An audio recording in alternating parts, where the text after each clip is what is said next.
A polícia começa a investigar um crime de racismo contra um entregador de comida por aplicativo. A cliente que fez o pedido mandou uma mensagem dizendo que não ia deixar ele entrar porque era negro. Trabalhadores de usina no sudoeste do estado fazem protesto para receber pagamento de salários atrasados. E aumento do preço da carne vermelha muda o comportamento dos goianos.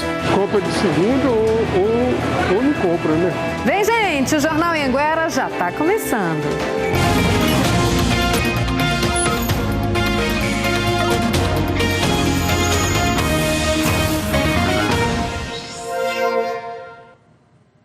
Boa noite, agora são 7h10, muito obrigada pela companhia.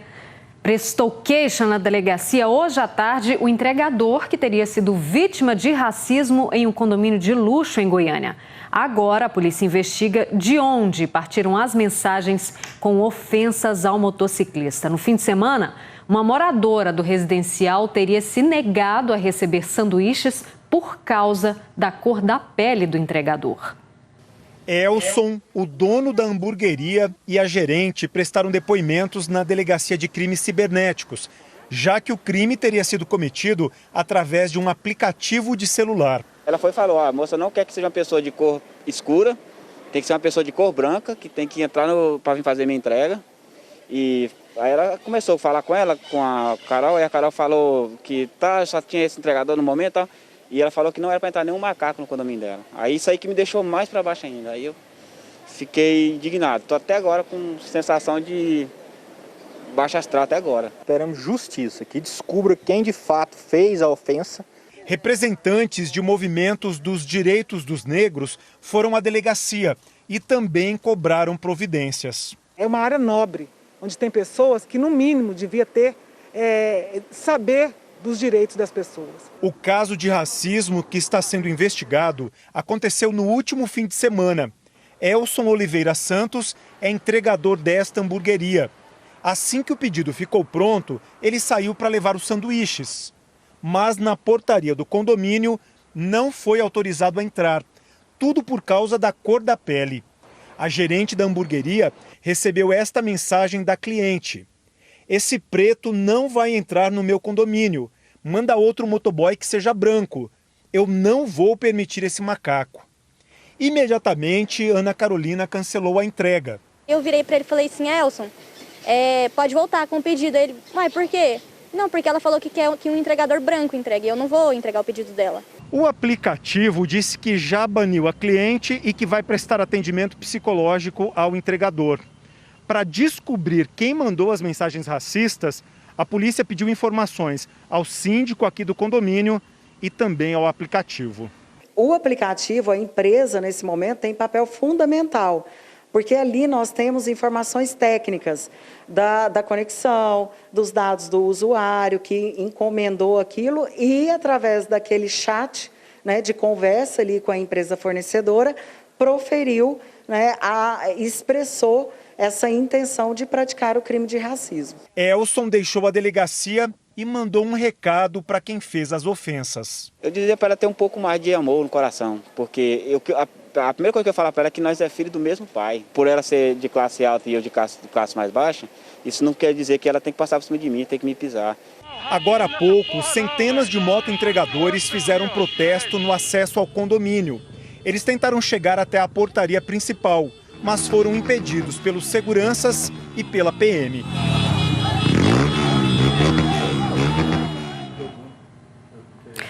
A administração do condomínio onde aconteceu o caso informou que repudia a atitude e apura se a cliente do aplicativo realmente mora no local. Além disso, afirmou que não apoia esse tipo de atitude, defende que qualquer crime seja punido com as devidas aplicações da lei e que está à disposição das autoridades para colaborar com as investigações. A administração informou ainda que quer saber o nome da cliente da hamburgueria e sua localização exata na hora que foi feito o pedido, pois existe a possibilidade de não se tratar de um morador do condomínio. Um empresário foi morto a tiros em Santa Helena de Goiás. O crime chocou moradores da cidade e a polícia ainda busca pelos suspeitos. O Arildo Palermo traz as informações para a gente. Boa noite, Arildo. A polícia já deu algum detalhe dessa investigação? Olá, Rosane, boa noite a você e a todos que nos acompanham. A Polícia Civil segue investigando a morte desse empresário de 47 anos que aconteceu lá em Santa Helena. Até o momento, o inquérito corre sob sigilo, mas os policiais estão aí fazendo as diligências necessárias para tentar encontrar alguma pista, algum indício que leve a um suspeito ou suspeitos por esse crime. Sandro Cabral da Silva era empresário do ramo de autopeças. Ele foi encontrado caído na sala da casa onde morava pelo Corpo de Bombeiros. Ele tinha 2 perfurações no tórax, chegou a ser atendido, levado à unidade de pronto atendimento de Santa Helena, mas não resistiu aos ferimentos. A investigação ainda segue correndo, nós não temos muitos detalhes, mas assim que tivermos atualizações sobre esse caso, nós trazemos aqui na nossa programação. Rosane, é com você. Tá certo, obrigada, Arildo.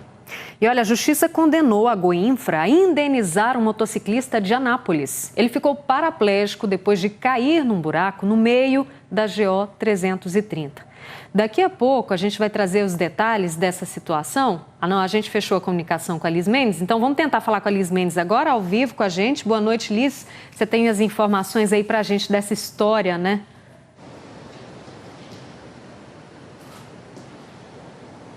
Pois é, Rosane, boa noite para você, boa noite a todos. Olha, esse processo foi instaurado, a vítima processou a Goinfra no ano de 2014, que foi o ano quando aconteceu, esse acidente. De acordo com o processo, a vítima relata que estava voltando para casa pela GO 330 quando ela caiu, ela se desequilibrou num dos buracos que existiam na pista e ela acabou rolando ali pela pista, se machucou gravemente e acabou tetraplégico. Ele foi atendido, foi socorrido, levado para o hospital, passou por uma cirurgia muito delicada, mas teve esse fim. Ele ficou paraplégico, corrigindo a informação, ele ficou paraplégico. Então, processou a Goinfra, a agência goiana a Getop, na época, foi a agência que ele processou, a Agência Goiana de Transportes e Obras, que hoje, no atual governo, é a Goinfra. Na sentença, a juíza determina que a Goinfra, a Getop, pague R$60 mil em indenização para esse motociclista que estava voltando para casa na GO 330 e acabou sofrendo esse acidente e terminou paraplégico. De acordo com a juíza, a Getop, ela foi inerte, ela teve muita inércia, ou seja, ela não agiu para tapar esses buracos, que foi o que causou o dano a esse motociclista. Obrigada, Liz, pelas informações. Olha, a Goinfra diz que já foi notificada e que analisa o caso para só depois se manifestar sobre o assunto. E olha, a Justiça decidiu manter preso o motorista Cristiano Mamédio da Silva, de 34 anos. Ele foi pego dirigindo bêbado depois de provocar um acidente que matou 2 pessoas e deixou uma ferida em Anápolis no início do mês. Segundo a investigação, Cristiano avançou o sinal vermelho e bateu numa caminhonete. Nós não conseguimos contato com a defesa do motorista. E veja a seguir, aumento do preço da carne bovina muda o comportamento dos goianos. Agora são 7h18, daqui a pouquinho a gente está de volta.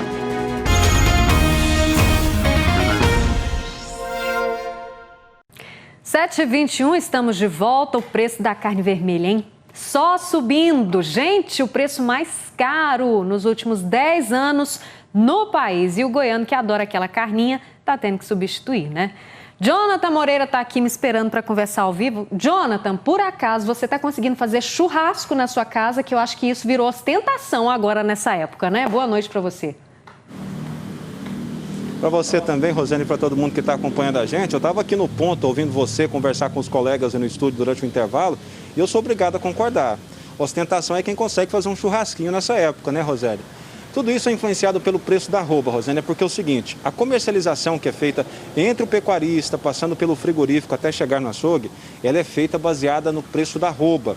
Uma arroba equivale aí a 15 quilos de carne. No começo do ano, a arroba era vendida a R$180, mas agora está mais de 250, portanto, um aumento de 55%. A carne de primeira foi a que mais sofreu o reajuste. Alcatra, contrafilé, colchão mole. Aqui em Tumbiara mesmo, se encontrava aí há 15 dias atrás o colchão mole, o contrafilé, aliás, a R$ 38,99. Hoje, esse mesmo corte está R$ 42,99. Ou seja, de maio para cá, um aumento de 40%. A carne de segunda também sofreu reajuste E a gente foi para o açougue para ouvir o consumidor e ver qual é a mágica que ele tem feito para não ter que tirar a carne do cardápio. Vamos acompanhar.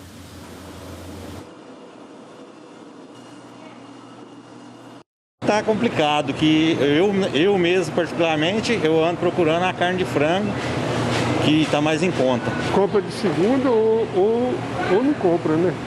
Substitui por outra carne, por exemplo, carne de vaca, você pode comprar peixe ou frango. Rosane, pelo visto, a carne branca tem sido a saída. Nós falamos com o Sindiaçougue, que é o sindicato que representa esses estabelecimentos, e ele nos trouxe também algumas justificativas sobre o aumento da carne vermelha. A seca, que é um período aí onde fica caro manter o rebanho. Outra justificativa também é a reposição do boi gordo, ou seja, o pecuarista vende o animal e quando procura outro boi para repor o animal que foi abatido, ele encontra um boi mais caro. Outra justificativa também apresentada pelo Sindiaçougue é a pouca oferta de boi no mercado, ou seja, está faltando animal para abastecer os estabelecimentos. Está difícil, Rosane, comer carne vermelha nesses dias. Pelo visto, nos dias vamos ter que fazer aí churrasquinho de ovo, se é que isso é possível, Rosane. Ô, Jonathan, inclusive eu quero até conversar com você o seguinte. A gente viu, o telespectador disse que ele está trocando a carne de segunda, né? Eu, lá em casa, estou comendo frango e já não aguento mais. A Paula Lima diz que está comendo carne de porco. E você, o que você está fazendo na sua casa? A mesma saída, peixe, frango, carne de porco e apela, claro, para salada, né? Nessa época todo mundo vira vegano, vegetariano. É o jeito. Obrigada, Jonathan, pelas informações. Gente, tá fácil para ninguém não, né? Em Santa Helena, trabalhadores efetivos e funcionários que já foram demitidos de uma usina fizeram uma manifestação. Eles reivindicam o pagamento dos salários atrasados. O Leilton, que é funcionário da usina, está trabalhando como ajudante de pedreiro nessa obra. Parado e sem receber salário há quase 3 meses, essa foi a alternativa que ele encontrou para conseguir pagar as contas de casa. Nunca imaginei que poderia acontecer isso. A gente tem que procurar meios para sobreviver, né? Depois de muitas tentativas de conversa, os funcionários da empresa decidiram se manifestar. Em carreata, o grupo percorreu as ruas da cidade, cobrando o pagamento dos salários atrasados. Os salários estão atrasados desde agosto, mês de maior produção da usina. Ao todo, são 385 funcionários e agora 70% deles estão parados. Muitos pais de família foram despejados de casa, porque não tinha condições de pagar o aluguel. A gente só está pedindo o nosso salário, a gente não está pedindo mais nada, só o nosso salário e o pessoal que foi mandado embora, acertar com eles, que eles dependem desse dinheiro para viver. Os funcionários efetivos e os safristas estão parados porque a empresa antecipou o recesso que seria no fim do ano. Agora, além dos meses sem receber, os funcionários estão com medo de ficar sem trabalho. Nós não queremos que a usina feche, não. Nós queremos que eles paguem cada funcionário, cada pai de família que está precisando do pão de cada dia na sua casa. O gás, energia, pagar a água, o leite e o pão para as crianças. A administração da usina diz que já encontrou uma forma para resolver o problema. Só não informou que medida vai usar para pagar os salários atrasados. Diz que enfrentou dificuldades financeiras por causa da alta no preço do milho usado pela usina na produção de etanol. E agora, eleições. O candidato a prefeito de Lusiânia, Diego Sorgato, do DEM, pode ser multado por desrespeitar uma decisão da Justiça Eleitoral. Num evento do partido, houve aglomeração de pessoas.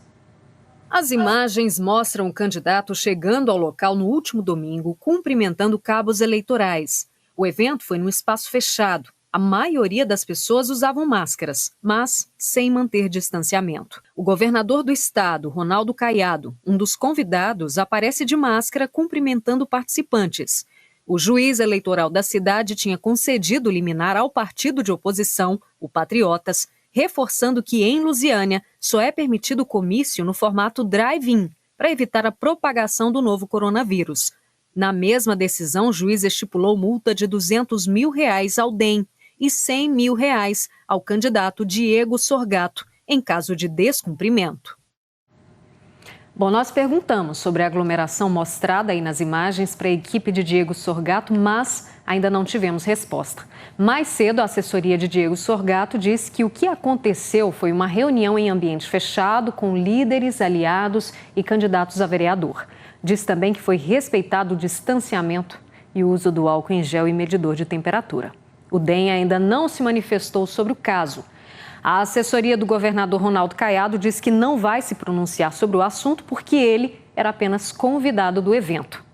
O cartório eleitoral de Lusiânia disse que a multa só é aplicada 30 dias após o trânsito em julgado da decisão, ou seja, quando não couber mais nenhum recurso. Diz também que o prazo para apresentação de respostas ainda está em curso. E a Polícia Federal fez hoje um treinamento com drones que vão ser usados nas eleições em Goiânia, Jataí e Anápolis. É a primeira vez que o equipamento vai ajudar no combate a crimes, como a boca de urna, por exemplo. Serão 100 aparelhos como este sobrevoando locais de votação em várias partes do Brasil. O objetivo é ajudar na fiscalização para combater crimes eleitorais, como boca de urna e transporte de eleitores. São situações em que, com a proximidade de um policial, logo há uma dispersão, né, das pessoas e fica difícil, às vezes, você caracterizar o crime. No treinamento para o uso dos drones, os policiais federais chegaram a realizar simulações, entre elas a compra de voto. A câmera consegue filmar com nitidez qualquer situação suspeita. É possível verificar, mesmo de longe, até a placa de um veículo. O drone já foi usado em outras operações da Polícia Federal, mas numa eleição é a primeira vez que isso acontece. O aparelho tem uma autonomia de cerca de 1 hora e pode voar a uma distância média de 2 quilômetros de quem está operando o equipamento. Se uma atitude estranha for filmada, uma equipe da PF vai ser acionada para realizar a abordagem do suspeito de praticar crime eleitoral no dia da eleição. Em Goiás, os drones foram apresentados nas delegacias da Polícia Federal de Jataí e Anápolis, além da Superintendência da PF em Goiânia. No estado serão usados 8 drones. A superintendência vai definir com o Tribunal Regional Eleitoral as cidades que vão ter esse tipo de fiscalização no dia da eleição. Serão zonas eleitorais, Goiânia, Anápolis e Jataí, que são sede da Polícia Federal, e outras que o próprio presidente do tribunal vai entender como problemáticas, que são históricos, já tem histórico de problemas nas eleições municipais. A seguir, o amor está no ar. Contratos de união estável cresceram quase 70% em Goiás durante a pandemia. Até já!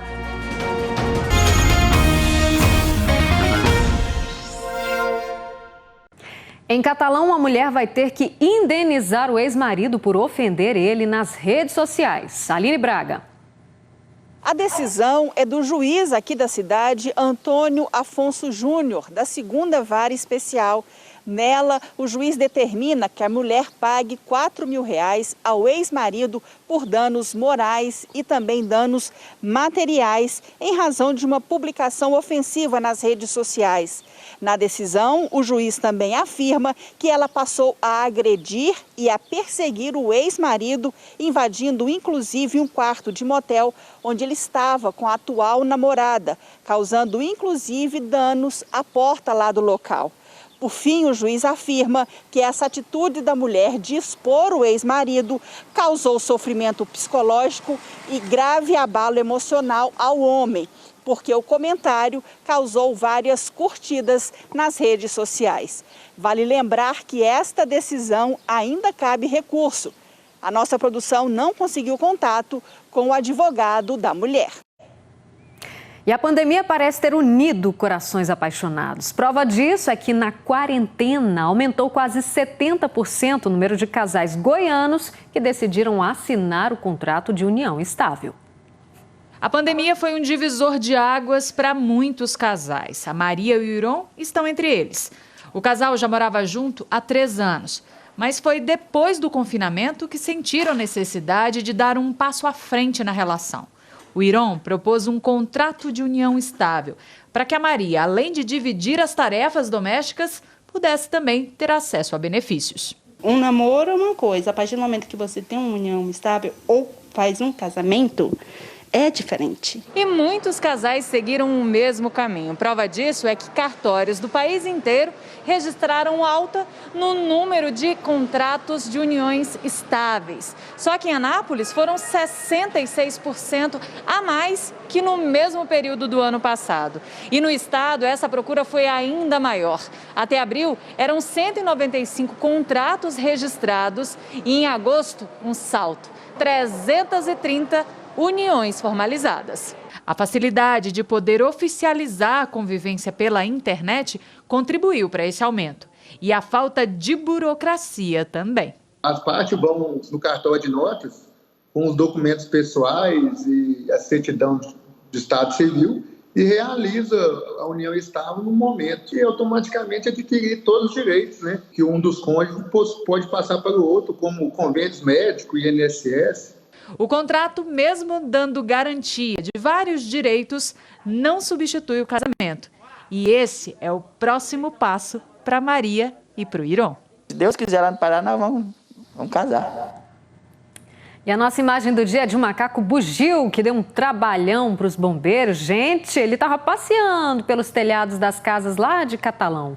Uma equipe dos bombeiros conseguiu capturar o macaco que está recebendo cuidados para depois ser solto na natureza. E o Jornal em Agora está terminando. Hoje você fica com imagens do viaduto Nelson Mandela na Avenida Brasil Sul, em Anápolis. Agora são 7h39, Um beijo, um cheiro. Até amanhã. Tchau, tchau.